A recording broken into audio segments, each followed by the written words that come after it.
রাত পোহালে ঢাকা বিশ্ববিদ্যালয় কেন্দ্রীয় ছাত্র সংসদ ডাকসু নির্বাচন। এই নির্বাচন ঘিরে এরই মধ্যে যাবতীয় প্রস্তুতি সম্পন্ন করেছে বিশ্ববিদ্যালয় প্রশাসন। নির্বাচনকে সুষ্ঠু রাখতে ও ক্যাম্পাসের নিশ্ছিদ্র নিরাপত্তা নিশ্চিত করতে ব্যাপক নিরাপত্তা ব্যবস্থা জোরদার করেছে Dhaka metropolitan police DMP. DUCSU ও হল সংসদ নির্বাচনের ভোট গ্রহণ মঙ্গলবার সকাল ৮টা থেকে বিকেল ৪টা পর্যন্ত হলের বাইরে ৮টি কেন্দ্রে অনুষ্ঠিত হবে। এই নির্বাচনে আলোচিত প্রার্থীদের মধ্যে উদয়ন স্কুল অ্যান্ড কলেজে ভোট দেবেন ছাত্রদল সমর্থিত প্যানেলের সহ সভাপতি ভিপি পদপ্রার্থী মোহাম্মদ আবিদুল ইসলাম খান ও সাধারণ সম্পাদক জিএস পদপ্রার্থী শেখ তানবীর বারী হামিম।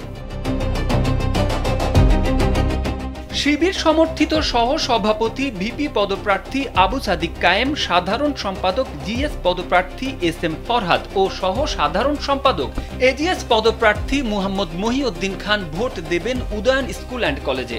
এছাড়া স্বতন্ত্র শিক্ষার্থী ঐক্যের জিএস পদপ্রার্থী আল সাদি ভুঁইয়াও এই কেন্দ্রে ভোট দেবেন। সিনেট ভবন কেন্দ্রে ভোট দেবেন বৈষম্য বিরোধী ছাত্র আন্দোলনের সাবেক সমন্বয়ক ভিপি পদপ্রার্থী আব্দুল কাদের ও ছাত্র দলের প্যানেলের এজিএস পদপ্রার্থী Tanvir Al Hadi Mayed. ULAB school and college কেন্দ্রে ভোট দেবেন বামপন্থী ছাত্র সংগঠন সমর্থিত প্রতিরোধ পর্ষদের ভিপি পদপ্রার্থী শেখ তাসনিম ইমরোজ ইমি।